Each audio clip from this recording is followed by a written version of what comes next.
If you're thinking about converting to Islam, it might be because of what you've been told about the Quran. The Quran is the center of Muslim faith, as well as the center of some very compelling lies that Muslim authorities have spread quite successfully in recent decades. So the Caliph Uthman standardized the copies of the Quran, and therefore from his time up until our time there has never been two copies of the Quran that are different even in one letter or one word. Since Uthman's time in the mid-7th century, no two Qurans have differed from each other by as much as even a letter. Now, first of all, that's a rather difficult claim to prove since we don't have any Qurans from Uthman's time to compare to. Muslim scholars have called this one of the greatest weaknesses of the Islamic world, and in the existing manuscripts of the Quran we do have, we see numerous textual variations, as well as erasures, tapings, and other forms of correction. So if we don't have any complete Qurans from Uthman's time, and if we observe variants and corrections in the manuscripts we do have, just like any other manuscripts preserved by hand copying, why do we hear claims like this? From his time up until our time, there has never been two copies of the Quran that are different even in one letter or one word. The idea is to convince you that the Quran has been perfectly preserved to the letter. This could only be accomplished by God. Therefore, the Quran's very own preservation is proof that it's a divine book. The only problem is that claim is a lie. Unfortunately, it's been a very popular lie in the Muslim world. Let's look at another lie. This is the origin of the different recitations of the Quran. It all goes back to the Prophet ﷺ asking Jibreel allowance from Allah to recite the Quran in different ways. That's the claim. The Quran is a recitation, and there are various equal recitations, and they all go back to Muhammad from Allah. But when we look at the Muslim sources, we see something very strange. Muhammad tells his followers to learn the Quran from several people, including Abdullah ibn Masud and Ubay ibn Ka'b. Keep in mind, what Muslims claim today is that what they recite goes right back to the time of Muhammad and the companions. However, Muslim sources actually record people like Ibn Shanabuth, who was tried, flogged, and forced to recant his readings, which are precisely some of the same ones Muhammad said to use. But there's more than just this one single case. We also find that the text of the Quran around the 10th century AD could no longer sustain the readings of the much earlier companions, so they had to be discarded. Consequently, Al-Tabari reasoned, we are forced to reject the readings which disagree with the razm, the consonantal skeleton, of our current codices, even if the sound historical accounts unequivocally establish that the companions used to read them differently. Obviously, claims about preserving the early recitations of the Quran from the time of Muhammad and his companions are a later development. Another later development is the concept of canonical divine readings, meaning entire readings of the Quran that are all equally valid and of divine origin from Allah through Muhammad. In reality, dozens upon dozens of different readings of the Quran were circulating in the centuries after Muhammad. About 300 years after Muhammad's death, Ibn Mujahid limited these readings. Each reading was named after the reader himself. There were 7 eponymous readers. In spite of these controls, variant Quranic readings began multiplying through their students.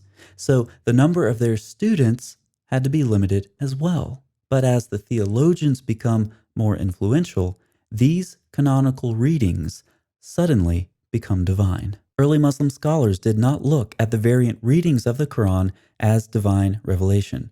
This position changed drastically in the later periods, especially after the 11th century, where the canonical readings started to be treated as divine revelation. That is, every single variant reading in the 7 and 10 eponymous readings was revealed by God to Muhammad. But apart from the variant readings of the Quran and its manuscripts, what about its content? Something very strange is that the Quran knows of several books, but speaks primarily of the Torah and Gospel, which it says it confirms. However, when we look at the Quran's use of these books, it appears that the author of the Quran did not know the difference between them and the later traditions that grew out of them. For example, in the well-known story of Noah's flood, the Quran mixes in a detail from much later Jewish tradition about the boiling floodwaters. Or when the Quran is describing the story of the golden calf, It mixes in an ancient legend about harnessing the power of something with the dust of its footprint. In the Quran's account of Solomon and the Queen of Sheba, it adds details that come from a water test applied to Jewish mystics who reached the heavenly palace. The Quran borrows from legends about Solomon and his demons, that he gets to dive for his treasures and build his temple, as well as adapting a legend from the Talmud about Ashmedai, the king of the demons. The Quran also contains numerous repetitions of other legends, like the angels being told to bow down before Adam. This is all very strange for a book that claims to affirm the Torah and not all of the later literature that was developed from it. When it comes to the Gospel, the Quran actually contradicts the New Testament, while it borrows from stories written much later. This is why we see the Quran repeating strange stories about Mary living in the temple, Jesus speaking from his cradle, or making birds out of clay. But aside from the text, variant readings, and content of the Quran, Muslims claim that the Quran's divine origin is apparent if read in Arabic. However, computer analysis has shown that the same basic compositional structure that we find in oral performances like Homer's Iliad and Odyssey are at work in the Quran as well. Only about a minimum of 20% oral formulaic density is required to prove a text originated according to these oral compositional devices. This analysis can be conducted with a variety of root sequences of differing lengths, which will of course give different densities. Looking at a simple example of a 3-base sequence, the Quran comes in at an astounding 39% average oral formulaic density for the Meccan surahs and 55% for the Medinan surahs. If we push the analysis a bit further, looking for 3-base sequences that occur 5 times, the entire Quran averages an impressive 21.86%. This means that the Quran is structured like we would expect for something originating in an oral culture. It's also the best explanation for the Quran's repetition and frequent mixing and matching of its sources. The proclaimer of the Quran's surahs was simply unaware of the actual content of the books that he claimed to confirm.